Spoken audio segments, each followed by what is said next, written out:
Hello beautiful people!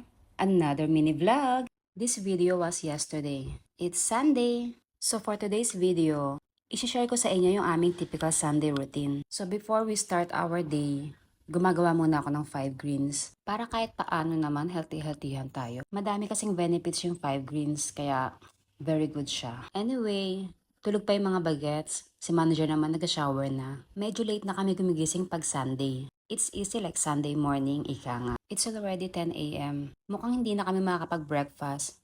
After we prepared, for sure diretso lunch na. Teka nga, over na yung tulog ng dalawa. Gisingin ko na nga. Good morning, kiddos! Happy Sunday! Magla-lunch na nga muna kami before we go to church. At ito ang cravings namin for today's video. Korean hot pot kineme. So kumuha na nga kami ng mga lulutuin namin. Akala ko chill-chill na ako ngayon kasi Sunday. Magluluto pa rin pala ako. Charis! Let's eat, guys! Hindi masyadong nagustuhan ng dalawang bagets, kaya konti lang nakain nila. Kaming tatlo lang yung nag-e-enjoy. We're done eating. On the way na kami sa church. Syempre, wag na wag natin kakalimutan magpasalamat sa Panginoon. To all the blessings that we receive each day. Dito kami nagsisimba. Church of Immaculate Heart of Mary. Have a blessed Sunday, beautiful people! So after church, nag-grocery na muna kami. Every Sunday talaga ang schedule ko ng grocery. Para kompleto kami.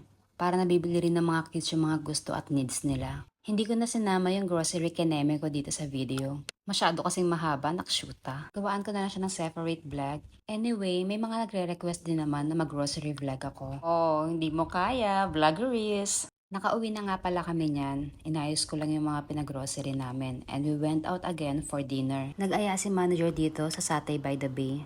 Grabe, weekend cheat day talaga, indeed. So umorder na nga kami. Satay, chicken, prawn, and squid. At umorder din kami ng Thai food. Syempre, hindi mawawala yung favorite kong tom yum at pineapple fried rice. Ayan na, nagre-ring na yung mga number.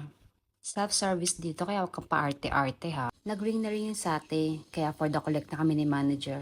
Dito kami palagi bumibili kapag pumupunta kami dito sa Satay by the Bay. Yummy! Let's eat guys! As you can see, hindi na namin kasama si Kuya JB. May lakad kasi siya with his friends. Pero ang nakakatuwa naman dun kay Kuya, he will really make sure na magkisimba kami together bago siya gumawa ng sarili niyang lakad. Hala, umorder pa pala siya. Ano dear, ang daming gutom. Naku, mukhang mapapalaban na naman talaga ako nito. Grabe, super sarap. Hindi ko rin napigilan. Mamaya na lang ako magsisisi pag uwi. Charot! O siya, kain muna kami. That's all for today's video, guys. Thank you for watching. Bye-bye!